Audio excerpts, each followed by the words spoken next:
आज का जो हमारा टॉपिक है वो है पीएनपी प्रोग्राम्स के बारे में कि कैनेडियन इमिग्रेशन के लिए जो पीएनपी प्रोग्राम्स है वो क्या हैं, उनकी क्या इम्पोर्टेंस है और वो किस तरह से काम करते हैं। ठीक है। इसमें सबसे जो पहली चीज़ आ जाती है वो है कि जी पीएनपी प्रोग्राम जो कैनेडियन इमिग्रेशन के लिए है उसकी क्या ज़रूरत उनको पेश आई, जबकि एक proper federal skilled worker class available है। ठीक है। अच्छा, इसमें फर्स्ट थिंग मैं आपको बता दूं कि जो फेडरल स्किल्ड वर्कर क्लास है, जो आमतौर पे हम एक्सप्रेस एंट्री स्कीम के नाम से जानते हैं, जिसके हर महीने में ड्रॉज होते हैं। ठीक है।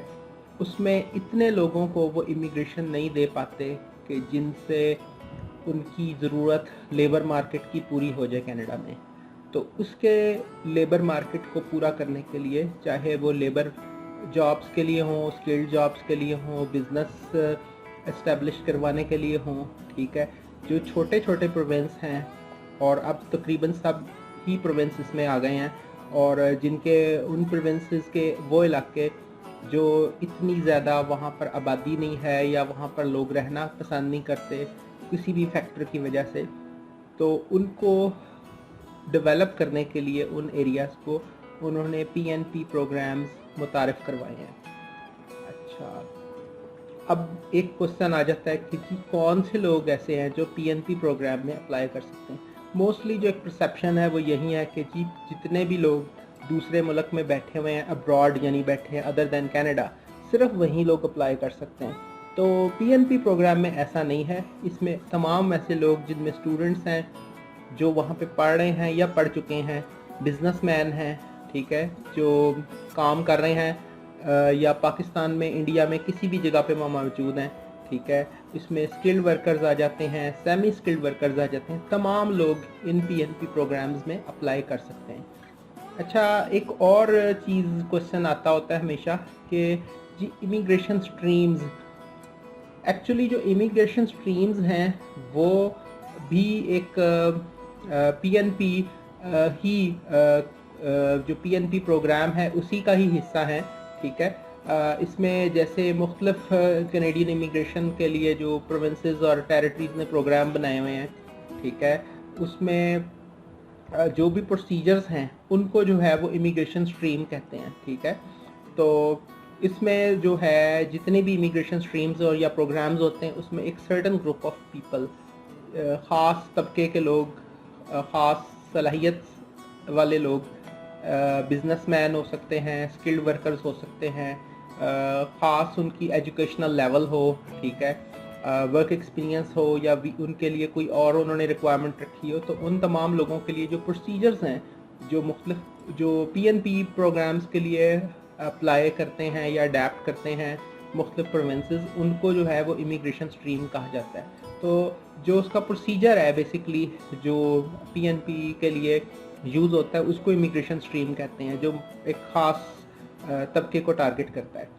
अच्छा, अब आगे आ जाता है कि जी इसके लिए रिक्वायरमेंट्स कौन सी होती हैं। ठीक है।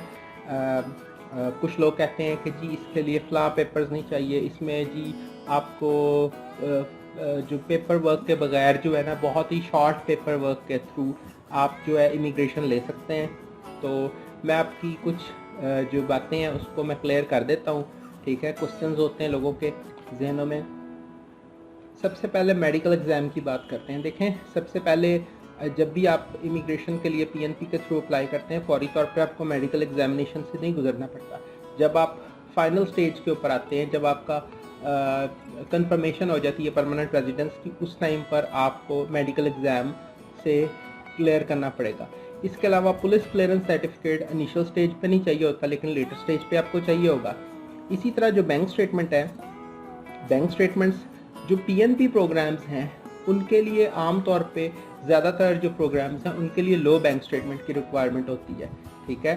और जो उनका फेडरल प्रोग्राम है उसमें ज़्यादा होती है, पर वो हमेशा एक जैसी नहीं रहती, वो चेंज होती रहती है। और इवन कुछ ऐसे भी चांस हो सकता है कि आपका पहले जो है वो आपने एक प्रोसीजर के थ्रू अप्लाई किया, बाद में आपका कोई प्रोसीजर थोड़ा चेंज हुआ, तो आपकी साथ ही आपकी जो बैंक स्टेटमेंट रिक्वायरमेंट है वो भी आपकी बदल जाए, ज़्यादा हो जाए, कम हो जाए, वो उस पर डिपेंड करता है। अब आप बात कर लेते हैं वर्क एक्सपीरियंस की। तो जो वर्क एक्सपीरियंस है, जितने भी पीएनपी प्रोग्राम्स हैं इनके, ठीक है, उनमें आम तौर पे वर्क एक्सपीरियंस रिक्वायरमेंट्स हैं, बट कुछ ऐसे प्रोविंस हैं, कुछ ऐसे प्रोग्राम्स हैं जहाँ पर जो प्रीवियस जो स्टडीज़ की बेस के ऊपर भी इमिग्रेशन दी जाती है थ्रू पीएनपी प्रोग्राम।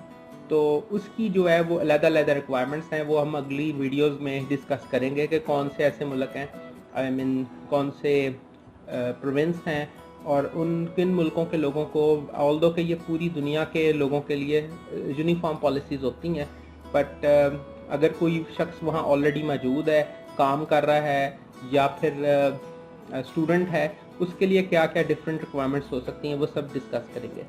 अब बात आ जाती है एजुकेशन और ईसीए रिक्वायरमेंट्स। एजुकेशनल डॉक्यूमेंट्स की जो है वो हमेशा जो भी आप प्रोग्राम अडेप्ट करेंगे उसके लिए ज़रूरत पड़ेगी। अब एक चीज़ आ जाती है ईसीए यानी एजुकेशनल क्रेडेंशियल असेसमेंट। ये रिक्वायरमेंट आम तौर पे जो है एक्सप्रेस एंट्री के लिए होती है, लेकिन अगर आप का जो एप्लीकेशन है वो आपकी पेपर बेस्ड एप्लीकेशन है, जो फर्दर अभी हमें डिस्कस करेंगे इसी वीडियो में, ठीक है, तो उसके लिए आपकी ईसीए रिक्वायरमेंट आपको नहीं है, लेकिन हर प्रोग्राम के लिए ये जो है रिक्वायरमेंट्स डिफरेंट हो सकती है।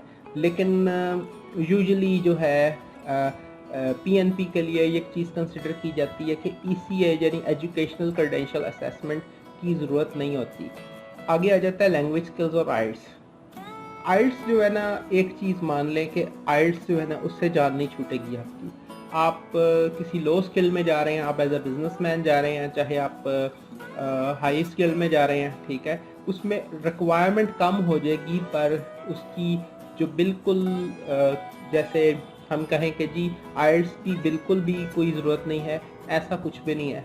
तो कोई में भी कभी इस प्रोविंस कोई भी ऐसा प्रोग्राम अनाउंस कर दे, ठीक है, या किसी ख़ास एरिया या ख़ास स्किल के लिए ऐसा हो कि उसमें उसकी रिक्वायरमेंट जो है वो ख़त्म कर दे, लेकिन जो जो भी इम्पोर्टेंट और जो रेगुलर जितने प्रोग्राम्स हैं उसमें आइल्स के बगैर वीज़ा अप्लाई नहीं हो सकता, ठीक है, आइल्स आपको करना पड़ता ही है।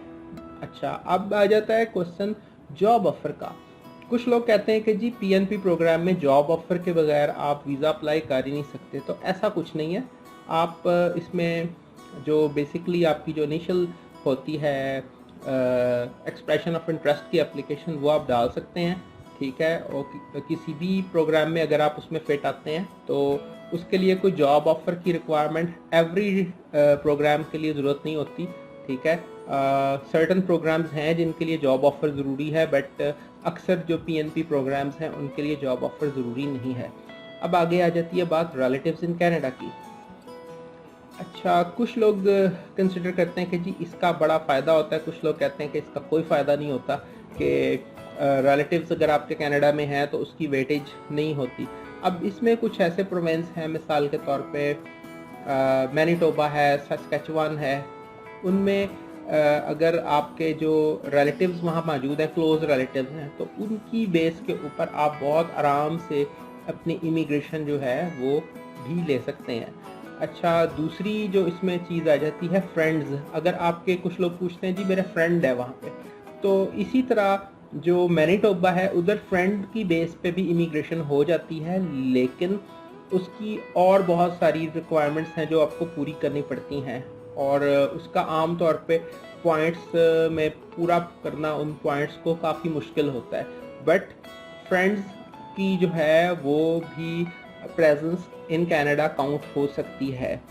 अब आगे आ जाता है जी आपकी कोई प्रीवियस कनेक्शन से मुराद ये है कि अगर आपने वहाँ पे कोई एजुकेशन ली है, आपने वहाँ काम किया हुआ है, कनाडा की मैं बात कर रहा हूँ, ठीक है, और अब आप पाकिस्तान, इंडिया या अपने किसी भी और मुल्क के अंदर आप चले गए हैं, ठीक है, इस बेस के ऊपर भी आप पीएनपी प्रोग्राम में अप्लाई कर सकते हैं कि अगर आपका पुराना वहाँ पे एक्सपीरियंस रहा है, क्योंकि उनके लिए आपका वर्क एक्सपीरियंस जो आपने वहाँ गेन किया उसको वो लोग पॉजिटिव लेते हैं, उसको वो मानते हैं, और उस बेस के ऊपर जो है वो आपको जो है इमिग्रेशन देने को तैयार हो जाएंगे।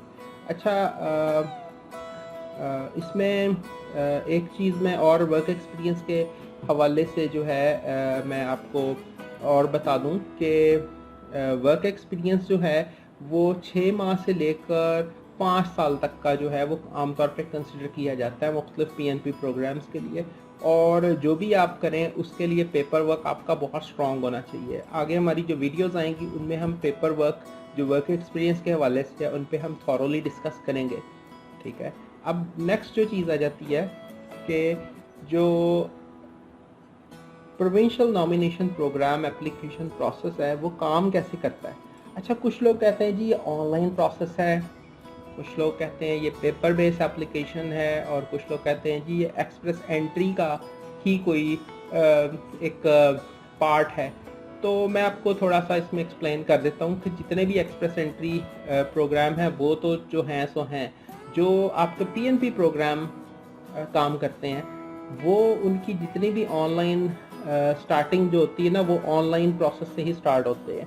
तो मिसाल के तौर पे जब आप एक्सप्रेशन ऑफ इंटरेस्ट की एप्लीकेशन देते हैं और कि जी मैं इस प्रोविंस में जो है आकर रहना चाहता हूँ और इमिग्रेशन लेना चाहता हूँ, तो वो आम तौर पे जितनी भी एप्लीकेशंस हैं वो ऑनलाइन प्रोसेस से ही पहले जाएंगी। उसके बाद वो डिसाइड होगा कि जी अगर वो प्रोविंस या टेरिटरी आपको इमिग्रेशन देने पे एग्री हो जाती है कि क्या इस बंदे को हमने पेपर बेस्ड एप्लीकेशन के थ्रू बुलाना है या हमने इसको एक्सप्रेस एंट्री के थ्रू बुलाना है।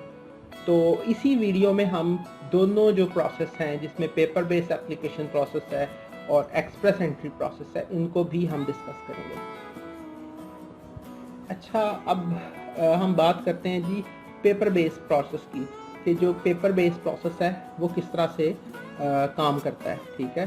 तो जो पेपर बेस्ड प्रोसेस होता है इसका पीएनपी प्रोग्राम के लिए, उसके लिए जो है सबसे पहले आम तौर पे आपकी जाती है एक्सप्रेशन ऑफ इंटरेस्ट की ऑनलाइन एप्लीकेशन जो तकरीबन सारे ही प्रोविंस वो लेते हैं, ठीक है। उसमें आप उनको बताते हैं कि जी आपका एजुकेशनल बैकग्राउंड क्या है, आपका एक्सपीरियंस क्या है, आपका कोई कनेक्शन अगर है तो वो क्या है। अच्छा, इसको जो है वो नॉन एक्सप्रेस एंट्री स्ट्रीम भी कहते हैं। जो हम स्ट्रीम्स की बात पहले कर रहे थे वो नॉन एक्सप्रेस एंट्री स्ट्रीम भी कहते हैं, ठीक है। और इसमें जो है प्रोविंस जो है वो आपकी एलिजिबिलिटी देखता है, अपना जो भी उनका क्राइटेरिया है उसके साथ उसको मैच करता है। अच्छा, अगर आप उसके लिए क्वालिफाई कर जाते हैं तो वो आपको जो है वो आपको कहेगा कि अब आप अपना एक पेपर बेस्ड एप्लीकेशन जो है वो पूरी भेजें। उसको फिर वो कंसिडर करेंगे और उसके बाद जो है उसको जो भी वीज़ा देना है या वटेवर जो उन्होंने आगे फर्दर प्रोसेस में डालना है तो उसको जो है वो करेंगे। यानी फर्स्ट एक्सप्रेशन ऑफ इंटरेस्ट गया, फिर आपकी पेपर बेस्ड एप्लीकेशन की। पेपर बेस्ड एप्लीकेशन अगर आपकी अप्रूव हो जाती है, आपको नॉमिनेशन लेटर मिल जाता है, उसके बाद फिर जो फेडरल क्लास मतलब फेडरल लेवल पे आ जाता है कि उन्होंने आपके मेडिकल चेकअप करना है, आपका पुलिस क्लियरेंस सर्टिफिकेट चेक करना है, और अगर उन्होंने और कोई स्क्रूटनी करनी है आपके केस के हवाले से चेक करना है तो वो फिर करके और फाइनली वो वीज़ा ग्रांट करेंगे। तो ये हमारा जो है पेपर बेस्ड एप्लीकेशन प्रोसेस होता है। तो अगला जो हमारा प्रोसेस होता है वो है express entry aligned PNP programmes या फिर इमिग्रेशन थ्रू एक्सप्रेस एंट्री। अच्छा, आमतौर पे लोग ये सोचते हैं कि जी एक्सप्रेस एंट्री में जब अप्लाई आप कर देते हैं तो आपका जो है केस जो है वो सिर्फ फेडरल लेवल के ऊपर ही जो भी अगर आपने पॉइंट्स पूरे कर लिए तो यानी जो सीआरएस की बात मैं कर रहा हूँ, कॉम्प्रिहेंसिव रैंकिंग सिस्टम, अगर पूरे कर लिए तो फिर ही आप करेंगे। अभी क्या हुआ है कि कुछ अरसे से कैनेडियन गवर्नमेंट ने ये किया है कि जितना भी आपका डाटा है जो आपने एक्सप्रेस एंट्री के थ्रू आपने अप्लाई किया वो तमाम प्रोविंसेस के पास अवेलेबल होता है। आप जब भी एक्सप्रेस एंट्री के थ्रू अप्लाई करते हैं तो आपके पास दो चीज़ें आती हैं। एक आती है जी एक्सप्रेस एंट्री का ऑब्वियसली जो फाइल नंबर है वो आ जाता है, और दूसरा जो है आपके पास चीज़ आती है जॉब सर्च वैलिडेशन कोड। कुछ लोग जो है इस बेस पे जो है जॉब्स के लिए भी अप्लाई करते रहते हैं, ठीक है, और कुछ जो प्रोविंस हैं इस बेस के ऊपर सिलेक्शन भी कर लेते हैं।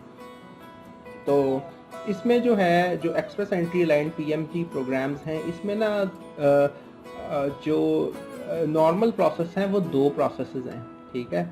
इसमें क्या होता है कि जो भी प्रोविंस हैं, जो टेरिटरीज़ हैं जिनमें कोई भी बंदा वीज़ा अप्लाई करता है, ठीक है, तो कुछ जो प्रोविंस हैं वो कहते हैं कि आप अगर एक्सप्रेस एंट्री अलाइंड प्रोग्राम के थ्रू आना चाहते हैं तो सबसे पहले आपको अपनी एक्सप्रेस एंट्री प्रोफाइल क्रिएट करनी पड़ेगी, ठीक है, और उसके बाद आप जो हैं उस प्रोविंस को बताएंगे कि जी मैंने अपनी एक्सप्रेस एंट्री की प्रोफाइल बनाई हुई है, ये मेरा प्रोफाइल नंबर है, ठीक है। इस बेस के ऊपर मैं आपका जो पीएनपी प्रोग्राम का जो एक्सप्रेशन ऑफ इंटरेस्ट की एप्लीकेशन आप देंगे शुरू में, मैं इसमें आ रहा हूँ, ठीक है। कुछ जो प्रोसेस हैं वो थोड़े डिफरेंट हैं। इसमें जो सेकंड प्रोसेस है, इसमें जो प्रोविंस हैं या टेरिटरीज़ हैं वो ये कहती हैं कि आपको शुरू में पीएनपी के लिए जो है एप्लीकेशन फाइल करने के लिए एक्सप्रेस एंट्री प्रोफाइल बनाने की ज़रूरत नहीं है। आप सिंपली अपना एक्सप्रेशन ऑफ इंटरेस्ट की ऑनलाइन एप्लीकेशन दें, ठीक है। अगर आपकी अप्रूवल हो जाती है उसके अंदर, तो फिर आप अपनी जो है एक्सप्रेस एंट्री की प्रोफाइल बनाएं आप, और साथ में आप जो है प्रोफाइल बनाने के बिल्कुल साथ में जो दूसरा आपने काम करना है, आपकी अगर एग्जिस्टिंग कोई प्रोफाइल बनी है तो आप उसको अपडेट कर दें। तो अच्छा, अब बहुत सारे लोग इस वक्त सोच रहे होंगे कि जी एक्सप्रेस एंट्री से अप्लाई करने का फ़ायदा क्या है, ठीक है।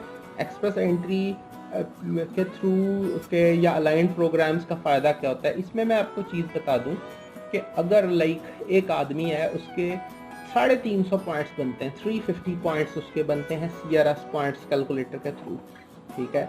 अब वो थोड़ा सा कंफ्यूज है, थोड़ा नहीं शायद बहुत ज़्यादा कंफ्यूज है कि अभी तो 450 तक पास मार्क है, मैं तो कभी भी नहीं आ सकता। तो उसके लिए ये ज़बरदस्त प्रोग्राम है। अगर वो इसके थ्रू अप्लाई करता है और पीएनपी प्रोग्राम में सिलेक्शन हो जाती है उसकी, तो जब भी वो अपनी प्रोफाइल को अपडेट करेगा इस बात के साथ कि जी मेरी नॉमिनेशन हो गई है पीएनपी प्रोग्राम के थ्रू, तो उस बंदे को स्ट्रेट अवे 600 पॉइंट्स मिल जाएंगे। 600 पॉइंट्स मिलते ही वो जो है वो स्ट्रेट अवे अपना CRS पॉइंट्स कैलकुलेटर में जो है वो टॉप के ऊपर आ जाएगा, और जो भी नेक्स्ट ड्रॉ होगा उसमें उसको ITA जो है आराम से रिसीव हो जाएगा, और वो फिर अगले फर्दर प्रोसेस के अंदर चला जाएगा। इसके बारे में भी हम अगली वीडियोस में डिस्कस करेंगे, जो ITA और ये जो ऑनलाइन कैसे अप्लाई होता है, एक्सप्रेस एंट्री प्रोफाइल कैसे बनती है, वो सब चीज़ें भी हम आगे फर्दर डिस्कस करेंगे। अच्छा, और लास्ट में हम बात कर लेते हैं कि कौन से जो प्रोविंस हैं वो ऑफ़र कर रहे हैं पीएनपी प्रोग्राम को, ठीक है।